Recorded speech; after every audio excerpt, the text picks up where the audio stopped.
We're walking through the garden area here. We have lots of bird of paradise and Mexican petunias. There was nothing here when we moved here a couple of years ago. Wasn't even any grass. It was just a parking area, mostly gravel. I hauled out literally tons of dirt and rocks. Now look at this. We're growing ubi. And you don't have to do nothing. You just wait. Stick it in the ground and wait. I don't do nothing for it. Occasionally I might give it a little bit of high phosphorus and potassium, but you don't need to do much. And we have row after row after row of sweet potatoes. Look at that. And I mix them with alternating rows of mung beans. People will eat these vines, and then the beans and the sweet potatoes work together. Look at this. Ubi, growing like crazy. Look at that. Yeah. Sweet potatoes. Here's some hot peppers. More ubi. Sweet potatoes. Tomato volunteer. I didn't have nothing to do with it. Another tomato volunteer. More ubi. I've got sweet potatoes everywhere you look. And then I've got cassava. I plant something every day. And they average about 30 bags a day of something. Beans. I have a nice way of doing transplanting. It's shock proof. We take a simple potato slip, put it in there, and I scored the bottom of the cup, and when I plant it, I just rip the bottom of the cup off.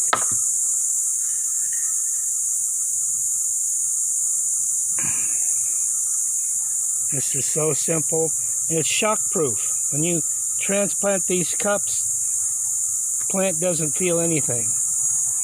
These are onions, cabbage, potatoes. What else do I have in there? Okra.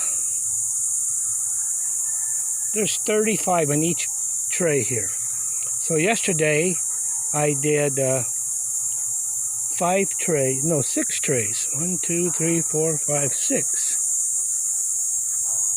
And then in a few weeks when they get to be strong, I'll put them in a bag or in the ground.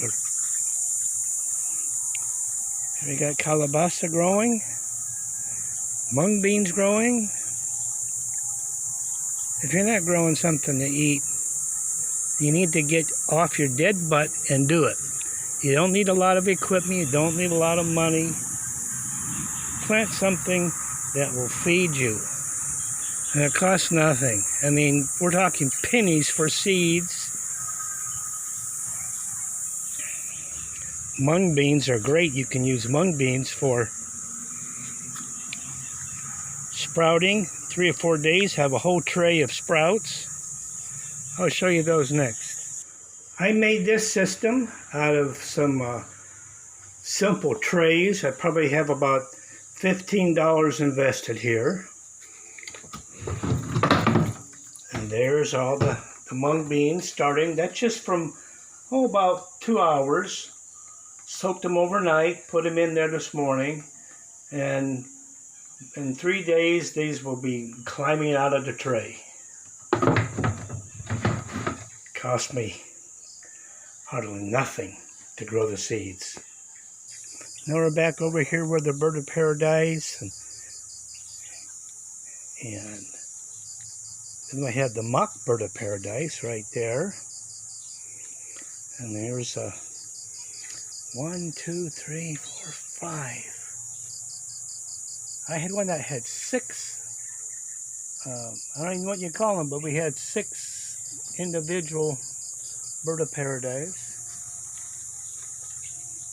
And every morning I have these Mexican petunias blooming, and they fall off around noontime. Oh, look at that. Got some bougainvillea. I've got about 5 or 6 different colors. There's some more. Another color.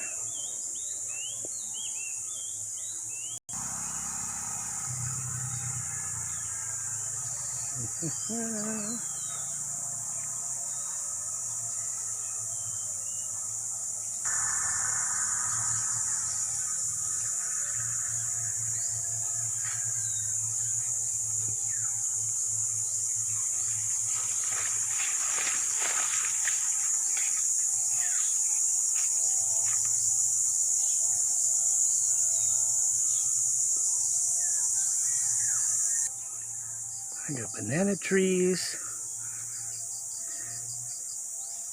Over here I have about 50 of these. These are moringa or malunggay. And then in the background you see coconuts. And there's some papaya. I have all different kinds of variety. I have hybrid and I have the heirloom small papaya. There's a couple that need to be picked. Birds are gonna get them.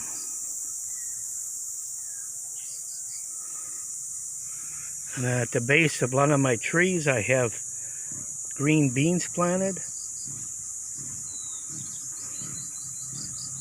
Everywhere you look I'm growing food mixed in with ornamentals.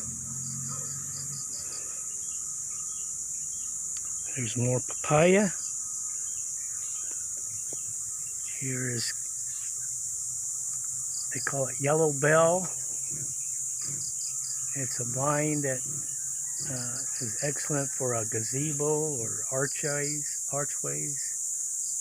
There's another big banana tree. When I planted that, that thing was about 6 inches tall last year. Look at that. I would say that's probably 10, 20, probably about 30 feet tall at its highest point. Look at that. Started with a little tiny sprout out of the ground from a fallen tree. There's a bucket, and in that bucket is my passion fruit. It's starting to develop fruit, and all I do for that is give it a little bit of that high potassium, high phosphorus once a month. Don't need to mess with it. And these are my canna. They grow like weeds. They have a beautiful red flower that lasts only a couple days.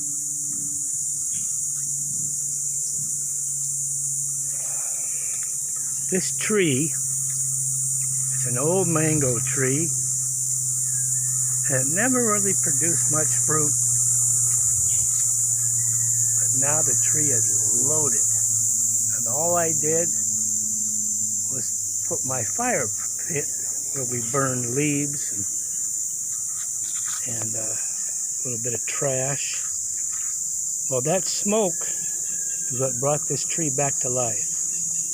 And there are, I would say, maybe more than hundreds, maybe thousands of these mango. Boy, you put that in the refrigerator and get that cold. Oh, it's like candy. Delicious. This does not take a lot of time. I bet I don't spend more than a couple hours a day or even less.